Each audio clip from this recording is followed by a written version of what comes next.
Have you ever stopped to think that maybe, just maybe, all that chatter in your head is doing more than just stressing you out? Today, we're going to dive into a really powerful idea that our thoughts can literally shape our physical health. We're going to explore a path to healing that doesn't start with the body, but actually starts in the mind. So let's just jump right in with a pretty big question. Is it even possible that our own thoughts are making us sick? I mean, it's a fascinating idea, right? This deep, personal connection between our mind and our body, and that's exactly what we're going to get into. All right, so let's talk about this surprising connection between what we're feeling emotionally and how our bodies are actually responding. Turns out it's way more direct than you might think. And this, right here, is the core of it all. True, lasting healing isn't just about popping a pill for the symptoms. It's about looking deeper, at the actual mindset that might be causing the problem in the first place. Okay, check out this wild, really specific example of this link. The source we're looking at suggests that your kidneys might actually be paying the price for your frustration. Think about it. Those constant feelings of anxiety and tension, especially the kind that flare up when people don't do what you expect, well, they can physically show up in your kidneys and bladder. And over time, that emotional stress could even lead to kidney stones. Yeah, seriously. So how does this even happen? Well, it's kind of like a train reaction. It all starts with something outside of you, right? Someone doesn't meet your expectations. Then that triggers an internal emotional reaction. You get annoyed, angry, tense. And if this just keeps happening over and over again, all that emotional energy can eventually turn into a real physical problem. So if these emotional reactions are the symptom, what's the root cause? Well, the source points to one major culprit: the habit of overthinking. It's what constantly yanks us out of the peace of the present moment. I mean, does this sound familiar to you? That anxious mind just gets stuck on a loop, right? Worrying about little things, replaying old mistakes, stressing about the future. We get so trapped in our heads that we kind of forget to actually live. And here's the real kicker. Every single moment we spend lost in thought is a moment we're not actually experiencing the here and now. The more we think, the more disconnected we feel from our own lives, and that's when the anxiety really builds up. But listen, here's the good news. It's actually really hopeful.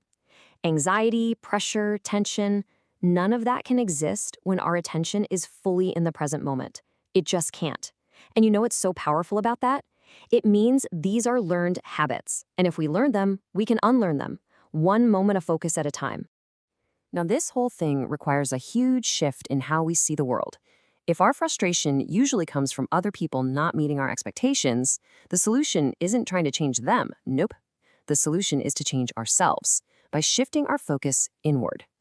I mean, you really have two paths you can take here. On one side, you've got the totally exhausting uphill battle of trying to control other people. The nagging, the forcing, insisting your way is the only right way. And on the other side, you have the much more empowering path of adjusting yourself, managing your own emotions, trying to understand where they're coming from, and just letting go of that rigid need to always be right.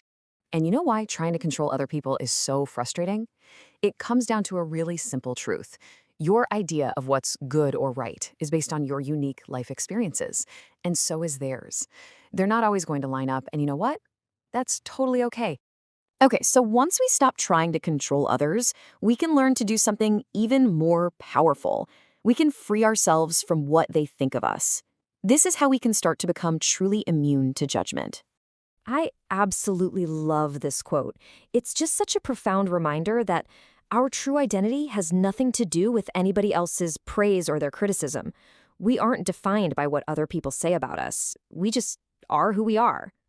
Now, that sounds great in theory, right? But how do you actually do that in the moment? When someone criticizes you, how can you face it without letting it just completely get under your skin? Well, the source offers this really beautiful and powerful mental technique. So when you're faced with criticism, you can silently say to yourself, I return your thoughts to you. This is you recognizing that how you see me is about you, not about me. It's a reflection of their world, their mind. Then you reclaim your own power by affirming, I choose to be myself freely and easily. And finally, and this part is so important, you end it with a grateful heart and you wish them well. You don't fight fire with fire, you meet it with peace.